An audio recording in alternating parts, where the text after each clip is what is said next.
Il est rare qu'une inscription ancienne sur un morceau d'argile soit découverte en parfait état. Des scientifiques ont utilisé une intelligence artificielle puissante pour traduire, pour la première fois, des textes sumériens anciens. Leurs découvertes font sensation. Cachés depuis des millénaires, ces écrits révèlent des secrets susceptibles de bouleverser notre compréhension des civilisations anciennes. Certains passages sont profondément troublants. Rejoignez-nous pour percer le mystère de cette énigme. Les avertissements oubliés des Sumériens. Les Sumériens ne se contentaient pas de raconter des histoires sur leurs dieux, leurs rois ou leurs gloires antiques. Ils laissaient des messages qui semblaient murmurer des avertissements à travers le temps. Sur des tablettes d'argile, ils consignaient non seulement des événements, mais aussi des schémas qui se répétaient au fil des âges. Pour eux, le monde évoluait par cycles. Des périodes de paix, d'abondance et de progrès, suivis d'effondrements soudains et de souffrances, avant que la vie ne renaisse lentement. Leur vision de l'histoire n'était pas celle d'un long voyage vers l'avant, mais d'une boucle tournant sans fin sous le regard de forces invisibles. Ces peuples anciens étaient de fervents observateurs du ciel. Ils étudiaient les étoiles et les planètes, convaincus que tout ce qui se passait dans l'espace influençait tout ce qui se passait sur Terre. Leurs cartes stellaires et leurs écrits étaient plus que des mythes. C'étaient des cartes du destin. Aujourd'hui, l'intelligence artificielle moderne révèle d'étranges liens entre ces archives anciennes et nos connaissances actuelles sur le passé de la planète. Il semblerait que les Sumériens aient perçu des événements réels qui ont bouleversé l'histoire humaine. Des bouleversements climatiques majeurs, des sécheresses et des catastrophes qui ont marqué la fin de grandes civilisations. L'une de ces catastrophes s'est produite il y a environ 400-200 ans. Une sécheresse intense a engendré la famine, des migrations forcées et la chute du puissant empire akkadien. Depuis, les scientifiques ont trouvé des preuves matérielles de cette tragédie dans la terre même. Des traces de poussière, des lits de rivières asséchés et des couches de glace qui racontent la même histoire tragique. Pourtant, la version sumérienne est bien plus troublante. Il parlait d'un ciel rougeoyant, d'un soleil qui s'assombrissait, de rivières qui s'inversaient et d'étoiles qui semblaient chasser à travers le monde. Pendant des siècles, les historiens ont rejeté ces récits, les considérant comme des contes symboliques ou des exagérations. Mais les nouvelles technologies suggèrent qu'ils pourraient avoir décrit de véritables changements astronomiques. Tempêtes solaires, éruptions météoritiques ou bouleversements cosmiques perturbant la planète. Les Samriens nous ont légué bien plus que cela. Ils nous ont révélé le secret sumérien des origines de l'humanité. Leur récit de la création humaine est unique en son genre. Il ne s'agit pas d'une lente évolution ni d'un changement aléatoire, mais d'un événement soudain, divin et intentionnel. Dans leurs écrits anciens, ils décrivent comment l'émergence de l'humanité ne résulte ni du hasard ni du temps, mais de la guidance d'êtres puissants venus d'au-delà du ciel. Leur histoire mêle foi, mystère et sagesse en une vision saisissante des véritables débuts de la vie sur Terre. Alors que la science nous apprend que l'évolution humaine s'est étendue sur des millions d'années, comme en témoignent des fossiles tels que Lucy, retraçant le long chemin qui mène des premiers ancêtres à l'homme moderne, les Samrians croyaient qu'un événement majeur avait tout bouleversé en un instant. Ils évoquaient les Anunnaki, un groupe de dieux puissants descendus des cieux pour façonner le monde et créer l'humanité. Selon les tablettes, ces visiteurs divins auraient transformé les premiers humains par un acte particulier qui leur aurait conféré la pensée, le langage et la créativité. Dès lors, l'être humain devint unique en son genre. La preuve de cette transformation, pensait-il, résidait dans l'essor de leur civilisation. Dans des lieux comme Uruk, Eridu et Ur, les premières cités connurent une croissance fulgurante. En peu de temps, les Samriens bâtirent des communautés solides, élaborèrent des lois, développèrent l'irrigation et inventèrent la roue. Ils offrirent également au monde le premier système d'écriture connu, le Kuni. Pour eux, cette explosion soudaine de génie n'était pas le fruit d'un lent progrès, mais d'un enseignement divin. Chaque dieu de leur système de croyance possédait une personnalité, une mission et même des émotions. Ils pouvaient aimer, se disputer et commettre des erreurs. À l'instar des humains qu'ils gouvernaient, certains de leurs récits décrivaient comment ces dieux mêlaient leur essence à celle des premiers hommes, donnant naissance à une nouvelle humanité dotée d'une intelligence supérieure à celle du monde naturel. Depuis des générations, les érudits s'efforcent de comprendre la véritable signification de ces récits pour les Samrians. Samuel Noah Kramer, un des principaux traducteurs de leurs écrits, pensait qu'il s'agissait de mythes poétiques, d'expressions d'émerveillement, d'une imagination plutôt que d'une vérité littérale. D'autres, comme Zechariah Sitchin, ont proposé une interprétation audacieuse. Il a suggéré que les Anunnaki n'étaient pas des dieux imaginaires, mais des êtres évolués venus d'une autre planète et ayant partagé leur savoir avec les premiers humains. Face à l'ampleur des réalisations sumériennes, cette idée devient étrangement séduisante. Leurs temples étaient construits avec une précision stupéfiante. Ils maîtrisaient l'astronomie avec une grande exactitude, prédisant les phénomènes célestes bien avant l'invention des outils modernes. Leurs mathématiques étaient complexes, et leur art témoignait d'une connaissance approfondie des étoiles et des planètes. Il semble presque incroyable qu'un peuple ayant vécu il y a des milliers d'années ait pu posséder autant de connaissances si tôt. La génétique moderne montre que les humains partageaient de l'ADN avec des espèces anciennes, comme les Néandertaliens, révélant ainsi que des métissages entre les premiers groupes ont bien eu lieu. À présent, examinons comment le récit de la création a commencé. L'aube, cachée de la civilisation.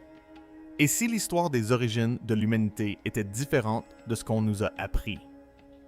Bien avant les cartes, les royaumes et l'histoire écrite, une culture extraordinaire a émergé au berceau du Moyen-Orient, entre deux fleuves puissants qui coulent encore aujourd'hui, le Tigre et l'Euphrate. Sur cette terre fertile, dans l'actuel Irak, un peuple est apparu, semblant surgir de nulle part, porteur d'une sagesse en avance sur son temps. Ils se nommaient eux-mêmes le peuple à la tête noire, mais le monde les connaît aujourd'hui sous un autre nom, les Samrians. Leur ascension fut sans précédent. Alors que la plupart des sociétés antiques se développaient lentement, au fil des générations, grâce à l'agriculture et au commerce, les Samrians ont fait irruption dans l'histoire avec une rapidité stupéfiante. Les villages sont devenus des villes, et les villes des royaumes qui scintillaient sous le soleil du désert. Des lieux comme Eridu, Uruk et Ur n'étaient pas de simples hameaux. Ils étaient le cœur battant de la première véritable civilisation de l'humanité. Et, chose surprenante, tout a commencé avec une matière aussi humble que la boue. Les Sumériens ne considéraient pas la boue comme une terre inutile, mais comme la substance même de la création. Ils la façonnaient en briques robustes pour ériger leurs grands temples et leurs maisons. Ils façonnèrent de l'argile en bols, genres et outils qui approvisionnèrent leur marché animé. Mais leur utilisation la plus significative de l'argile fut l'impression de petites marques sur des tablettes humides. De ces empreintes naquit le premier système d'écriture, la forme Kunia. Grâce à elle, ils consignèrent chaque aspect de la vie, registres commerciaux, lois, chants, prières et rêves. Ce fut la première mémoire de l'humanité gravée dans la pierre, une voix qui ne s'éteindrait jamais. Par ces écrits, les Sumériens jetèrent les bases d'un monde qui influence encore nos vies. Leur génie mathématique perdure dans notre système temporel. 60 secondes dans une minute, 60 minutes dans une heure et 360 degrés dans un cercle. Cette idée, créée il y a des milliers d'années, guide encore aujourd'hui chaque horloge et boussole que nous utilisons. Ils furent les premiers à ordonner les nombres, le temps et les astres. Au fil des siècles, la découverte de nouvelles tablettes d'argile permet aux archéologues de comprendre que les Sumériens avaient laissé bien plus que de simples listes de marchandises. Cachés parmi les comptes commerciaux et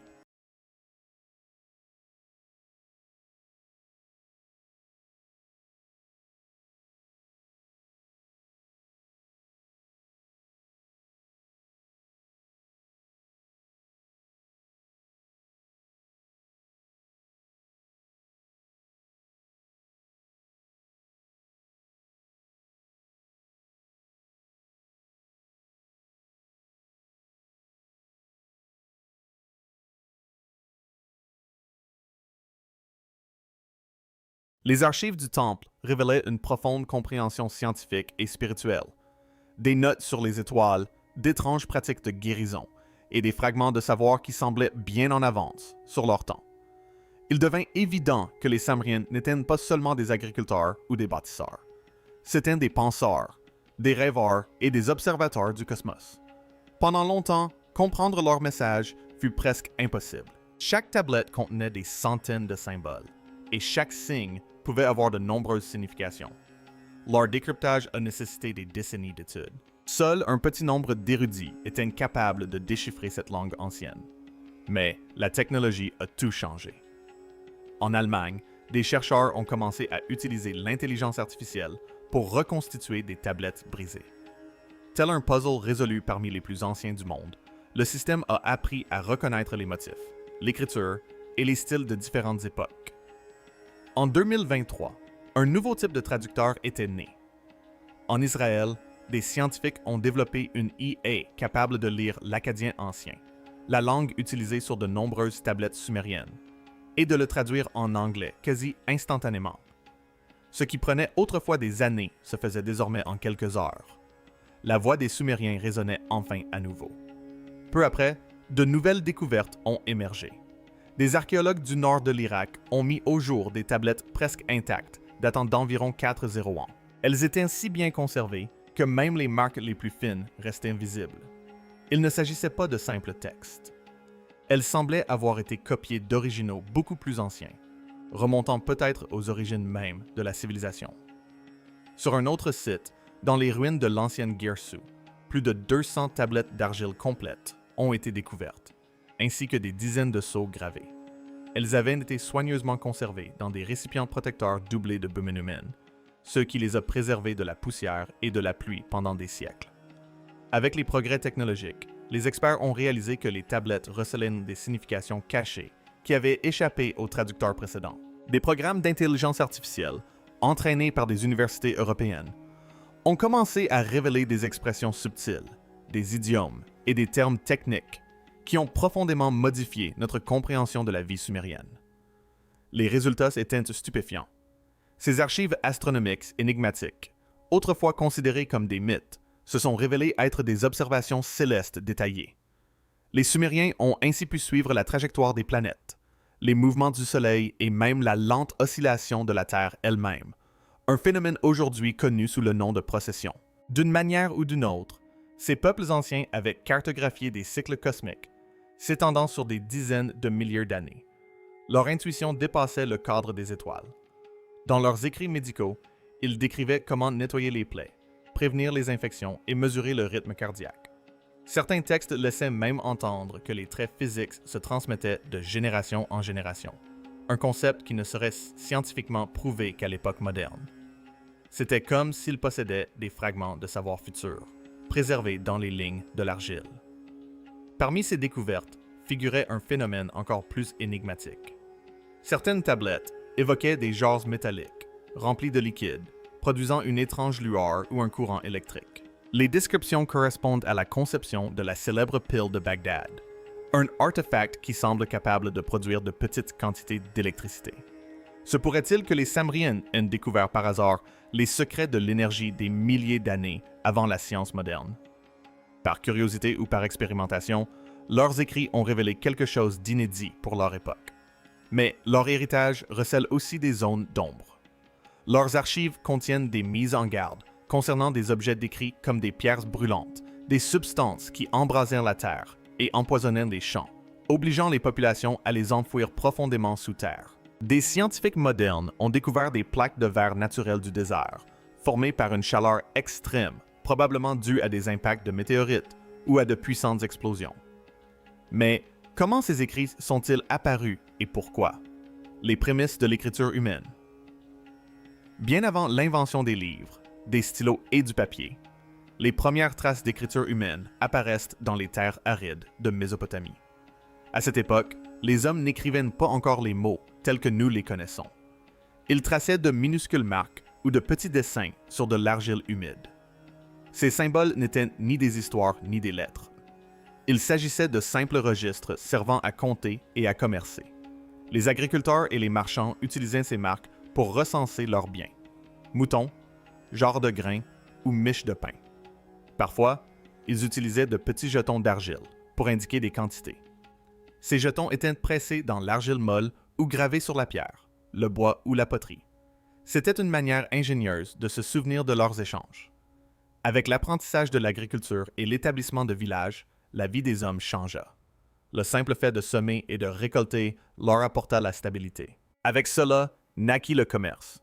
Les villages se transformèrent en villes, et les marchés s'animèrent davantage, attirant agriculteurs, artisans et commerçants. Le suivi de toute cette activité nécessita un système plus performant. Les petites marques qui servaient autrefois à compter les marchandises devinrent peu à peu un langage à part entière. Entre 9-0 et 30-0 avant notre ère environ, les gens utilisaient des jetons d'argile et des marques primitives pour consigner leur vie quotidienne. Sans le savoir, ils jetaient les bases de la première véritable forme d'écriture. Avec le temps, les jetons furent remplacés par des tablettes d'argile.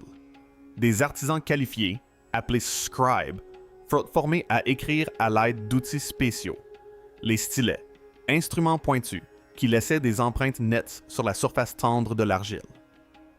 Une fois sèches, ces tablettes devenaient solides et permanentes, conservant chaque marque.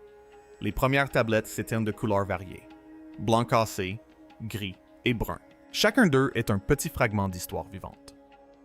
Vers 4000 avant notre ère, des dessins connus sous le nom de pictogrammes commencèrent à apparaître. Chaque symbole représentait un objet, une idée ou une activité.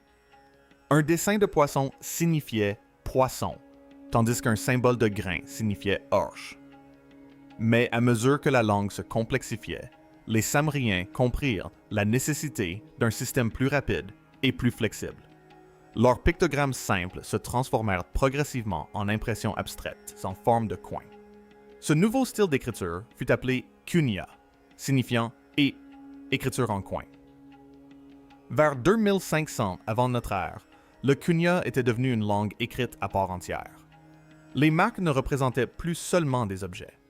Elles représentaient des sons, des syllabes et des mots. Pour la première fois, on pouvait consigner des histoires, des chants et des lois dans sa langue parlée. L'écriture n'était plus seulement un moyen de compter les biens. Elle était devenue une façon d'exprimer la pensée et de préserver le savoir. Pendant ce temps, en Égypte, un autre type d'écriture apparaissait, les hiéroglyphes. Ces symboles magnifiques et détaillés racontaient aussi des histoires de rois, de dieux et de la vie quotidienne. Nombre de leurs signes ressemblaient au monde qui les entourait, tout comme les symboles sumériens autrefois. Curieusement, certaines de ces formes d'écriture anciennes ressemblent même à des versions primitives des caractères chinois modernes. Mais quel lien unissait Nibiru et les Sumériens? Les dieux du ciel de Sumer et le mystère de Nibiru. Bien avant que les civilisations modernes n'émergent des sables de l'histoire, les habitants de l'ancienne Sumer levaient les yeux vers le ciel et croyant que leur vie était façonnée par des forces divines. Leur monde était gouverné par des dieux qui contrôlaient chaque aspect de l'existence. La terre sous leurs pieds, le vent dans l'air et les étoiles au-dessus d'eux. Parmi ces puissantes divinités figurait un grand dieu du ciel. Il régnait en maître absolu et aurait uni la déesse de la terre à Kié, la déesse de la terre. De leur union naquit une famille d'enfants puissants, les Anunnaki, les enfants d'An. Ces êtres, rayonnants et sages, étaient censés gouverner à la fois les cieux et le monde des humains. Les Anunnaki étaient différents de tous les autres dieux des récits anciens. Chacun possédait des forces, des devoirs et des rôles distincts. L'aîné, Enlil, régnait sur l'air et était réputé avoir façonné l'équilibre même de la création. Avant son avènement, le ciel et la terre étaient unis. Sa naissance apporta la séparation. Le ciel s'éleva pour An, tandis qu'Enlil régnait sur la terre. Cette division instaura l'ordre dans le chaos et permet à la vie de s'épanouir sur les terres. Bien que les Anunnaki apparaissent souvent ensemble dans les récits et les chants sumériens, ils étaient rarement vénérés comme un seul dieu. Chaque dieu avait sa cité sacrée, son temple et ses rituels, entretenus par des prêtres et des fidèles dévoués. Aucun grand temple, ni aucune sculpture ne représenta jamais la famille divine réunie. Pourtant, leur présence était profondément ressentie dans tous les aspects de la vie sumérienne. Le peuple imaginait les Anunnaki comme majestueux et semblables à des humains, mais d'une grandeur bien supérieure. Ils étaient grands, gracieux et rayonnaient d'une lumière divine. Ils portaient des robes lumineuses et fluides et des couronnes à cornes. Le nombre de leurs cornes témoignait de leur puissance. Autour d'eux rayonnait une lumière sacrée appelée Milam, une aura si éclatante que quiconque la voyait tremblait d'admiration. Les Samriens croyaient qu'un simple aperçu de cette sainte radiance pouvait emplir un mortel d'émerveillement et de crainte. Bien que les dieux résidassent dans le ciel, on pensait qu'ils marchaient aussi parmi les humains. Leur essence était présente dans leur statut, que les prêtres traitaient comme des êtres vivants. Ces images étaient lavées, vêtues et nourries quotidiennement. Des temples étaient construits comme leur demeure terrestre, emplis d'encens, de musique et d'offrandes. Lors des grandes fêtes, ces statues étaient promenées en procession dans les rues de la ville, tandis que le peuple chantait des louanges et dansait pour célébrer l'événement. Les Samriens croyaient que ces actes de dévotion maintenaient un lien fort entre le ciel et la terre. Dans leur récit, les Anunnaki se réunissaient en grand conseil céleste, à l'instar des rois humains qui gouvernaient leur cité. Ils discutaient du destin des nations, du cours des fleuves et de l'équilibre même de la création.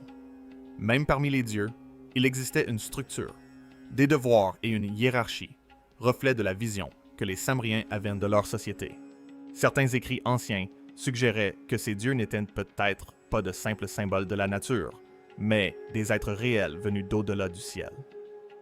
Les tablettes évoquaient un monde lointain nommé Nibiru, un royaume céleste d'où les Anunnaki seraient descendus sur Terre. Leur arrivée, selon les archives sumériennes, remonte à des centaines de milliers d'années. Le terme Anunnaki désignait ceux qui sont venus du ciel sur la terre. Anu était leur chef suprême, tandis qu'Enlil régnait sur l'air et la terre, et Enki, dieu de l'eau et de la sagesse, guidait et instruisait l'humanité. Des milliers d'années plus tard, cette histoire a connu un regain d'intérêt grâce aux écrits de Zecharia Sitchin, qui a publié son ouvrage La Douze et Planètes en 1976. Il a réinterprété les textes samriens, proposant que Nibiru ne soit pas un lieu mythique, mais une planète réelle orbitant autour du Soleil sur une longue trajectoire elliptique et revenant près de la Terre tous les 300-600 ans.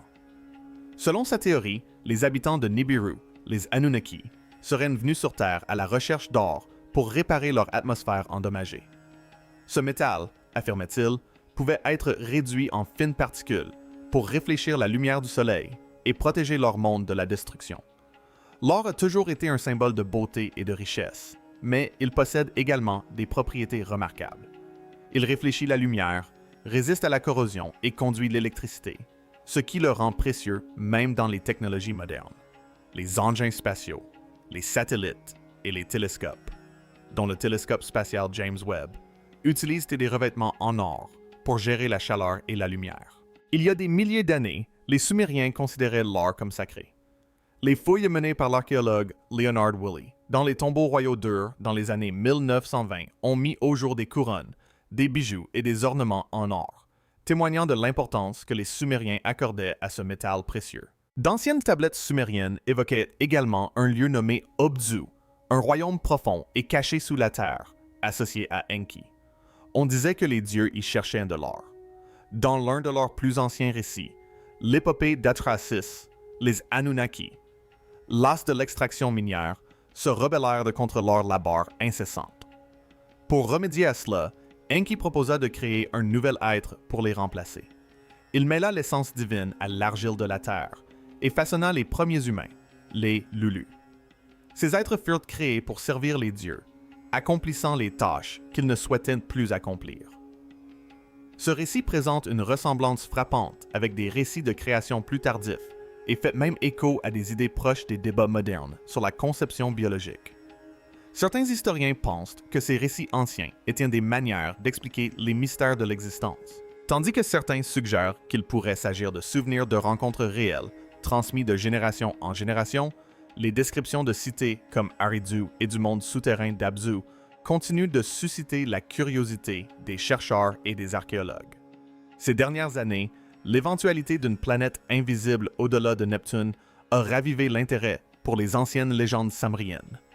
En 2016, des scientifiques du Caltech ont annoncé avoir découvert des preuves de l'existence d'une grande planète cachée dans le système solaire externe, peut-être 10 fois plus grande que la Terre. Mais que cache la liste royale sumérienne? Poursuivez votre lecture pour en savoir plus. Le mystère de la liste royale sumérienne. Parmi les nombreux trésors de l'ancienne Mésopotamie, la liste royale sumérienne, une tablette antique recensant les noms des souverains et la durée de leur règne, est l'un des plus énigmatiques. Pourtant, il ne s'agit pas d'un registre royal ordinaire. La liste commence par des souverains dont les règnes dépassent l'entendement. Le premier roi, Alulim, aurait régné pendant plus de 28 ans, tandis que son successeur, Dumuzid, aurait régné pendant 36 ans. Des rois plus tardifs auraient même régné pendant des centaines d'années. Ces durées de vie semblent impossibles, ce qui amène les historiens à s'interroger sur la véritable signification de ces chiffres pour les Sumériens. De nombreux chercheurs pensent qu'ils n'ont jamais été à prendre au pied de la lettre. Ils auraient plutôt symbolisé la grandeur, la sainteté ou la proximité d'un souverain avec les dieux. Plus le règne d'un roi était long, plus son pouvoir semblait divin. Aux yeux des Sumériens, le temps ne se mesurait pas seulement en années, mais aussi en fonction du poids de la faveur divine. Pourtant, cette idée ne fait pas l'unanimité. Certains pensent que ces souverains n'étaient peut-être pas entièrement humains.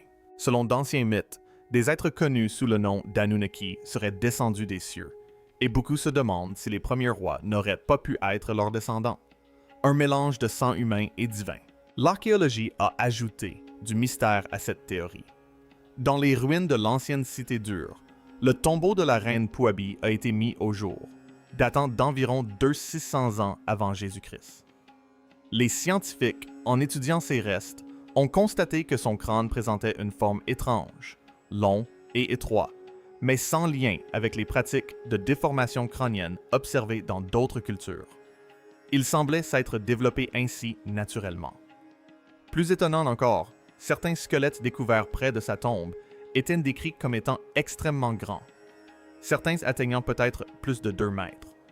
À une époque où la plupart des gens étaient plutôt petits, c'était extraordinaire. S'agissait-il simplement de caractéristiques humaines rares ou des signes de quelque chose de plus inhabituel?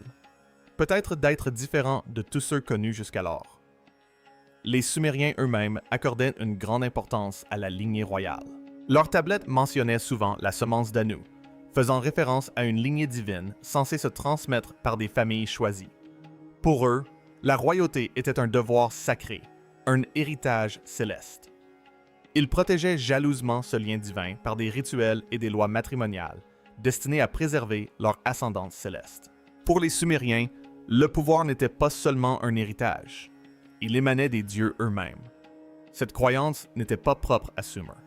Dans de nombreuses cultures antiques, les souverains se réclamaient d'une origine divine. En Égypte, les pharaons se disaient enfants de Ra, le dieu soleil. Les souverains incas d'Amérique du Sud affirmaient être nés du soleil. Même au Tibet, le Dalai Lama était perçu comme la réincarnation d'un être sacré. Pourtant, les Sumériens furent parmi les premiers à consigner ces idées par écrit, les préservant pendant des millénaires. Comprendre leurs écrits n'est cependant pas chose aisée. La langue sumérienne est riche de sens et un seul mot pouvait désigner plusieurs choses à la fois. Un tel mot, mi, pouvait signifier une règle divine, un principe spirituel, voire un objet de grand pouvoir. Cette polysémie a suscité d'innombrables débats quant à l'interprétation de leurs textes. À l'époque moderne, certains auteurs ont avancé des théories audacieuses. Zecharia Sitchin, par exemple, affirmait que les tablettes décrivaient des visiteurs extraterrestres avancés et désignait une tablette qui, selon lui, représentait une carte du système solaire. Des experts ultérieurs ont cependant réfuté ces affirmations, démontrant que les symboles n'étaient pas des planètes, mais un univers inscrit dans l'argile. Bien avant l'avènement des religions modernes et des puissants empires, les Sumériens avaient bâti un univers divin où les dieux régnaient sur chaque aspect de l'existence.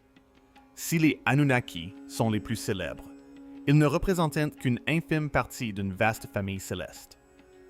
Pour le peuple de Sumer, chaque souffle de vent, chaque goutte de pluie, chaque lueur de lumière était guidée par des forces invisibles, des êtres puissants qui façonnaient la création, le chaos et le destin. Au cœur de cet ordre spirituel se trouvait Enlil, dieu de l'air et de l'autorité. Sa puissance était, disait-on, si immense que même les autres dieux le craignaient depuis son temple grandiose, et Ker, dans la cité sacrée de Nippur. Enlil régnait avec justice et discipline. Il était non seulement le dieu du ciel, mais aussi celui qui séparait le ciel de la terre, créant ainsi l'espace propice à la vie. Son souffle insufflait les vents, rythmait le temps et liait toute vie à l'ordre divin. Tandis qu'Enlil représentait la structure et le contrôle, son frère Enki incarnait la créativité et la curiosité. Enki, dieu de l'eau et de la sagesse, était à la fois un maître et un farceur. Il usait de son intelligence pour résoudre les problèmes que les dieux ne pouvaient résoudre, et était réputé pour façonner le destin de l'humanité par le savoir. Les rivières et les océans portaient sa voix, murmurant la sagesse aux hommes. Il leur offrit la pensée, la créativité et l'habileté, dont qui les distinguait des bêtes. À ses côtés se tenait sa sœur, Katumdu, déesse de la guérison et du renouveau. Bien que moins célèbre, elle était profondément aimée des familles et des mères, qui la priaient de les protéger lors des accouchements et des maladies. Elle symbolisait la compassion et la force qui redonne vie. Parmi elles figurait Inanna, la rayonnante déesse de l'amour, de la guerre et du pouvoir. Elle incarnait la contradiction, douce et farouche, belle et indomptable. Son symbole, l'étoile à 8 branches, reflétait son ardeur et son ambition. Dans son récit le plus célèbre, elle osa descendre aux enfers pour s'emparer du trône de sa sœur, affrontant la mort elle-même avant de renaître. Sa résurrection devint un symbole du cycle éternel de la vie, reflétant les saisons, l'obscurité cédant la place à la lumière. Les Sumériens vénéraient également Utu, dieu du soleil, qui apportait lumière et justice au monde. Son voyage flamboyant à travers le ciel révélait la vérité et démasquait le mensonge. Chaque jour, sa lumière rétablissait l'ordre parmi les hommes. Sa sœur, Nanna, déesse de la lune, régnait sur la nuit avec sérénité. Sa douce lueur guidait les voyageurs et marquait le passage du temps. Parmi ses plus ferventes disciples figurait Enheduanna, la première femme écrivaine connue de l'histoire. Grande prêtresse de Nanna, Enheduanna composa des hymnes qui marquèrent la littérature primitive et affirmèrent aussi que la voix des femmes recelait un pouvoir divin. Caché au cœur de ces récits sacrés se trouvait Ninma, déesse de la création et de la sagesse. Souvent représentée comme une scribe ou une gardienne du savoir divin, elle protégeait les secrets inscrits sur des tablettes célestes. Elle participa à la naissance de l'humanité et guérit le corps et l'esprit. Bien que son nom se soit estompé au fil des siècles, son influence perdure dans les récits d'équilibre, de connaissance et de renouveau. Par-dessus tout, An et Ki, le père des cieux et la mère de la terre, étaient incarnés par Dieu. De leur union naquit Enlil et les générations de divinités qui régissaient l'existence. Ensemble, ils symbolisaient l'harmonie, le lien sacré entre le ciel et la terre, le paradis et la vie. À travers eux, les Sumériens percevaient l'univers comme une immense famille unie par un ordre éternel. Parmi leurs nombreux mythes, un récit brillait d'un éclat particulier. La légende d'Anzu, l'oiseau divin qui déroba les tablettes du destin à Enlil. Ces tablettes sacrées conféraient le pouvoir sur l'univers. Et lorsqu'elles furent dérobées, le chaos se répandit sur la création. Seul un dieu courageux, souvent nommé Ninurta ou Marduk, pouvait les restituer. Leur combat devint l'une des premières épopées héroïques, une lutte intemporelle entre l'ordre et la rébellion. Au fil des siècles, le panthéon sumérien s'enrichit de centaines de dieux régnant sur les étoiles, les fleuves et les cités. Les scribes babyloniens ont ensuite relaté ces récits dans l'Enuma Elish, leur épopée de la création, nommant plus de 300 divinités. Nombre de leurs noms demeurent gravés sur d'anciennes tablettes d'argile, certaines brisées et incomplètes, attendant d'être déchiffrées. Archéologues et linguistes s'attachent encore à reconstituer ces fragments de divinités perdues, écrits en Quenya, la plus ancienne écriture connue. Chaque tablette révèle un aperçu de la vision sumérienne de la vie, des dieux et du lien invisible qui les unissait. Leur langue, mélange d'influences sumériennes, akkadiennes et babyloniennes, recelait des significations bien plus profondes que les mots. Si cette vidéo vous a plu, n'hésitez pas à la liker, à vous abonner et à cliquer sur la vidéo suivante.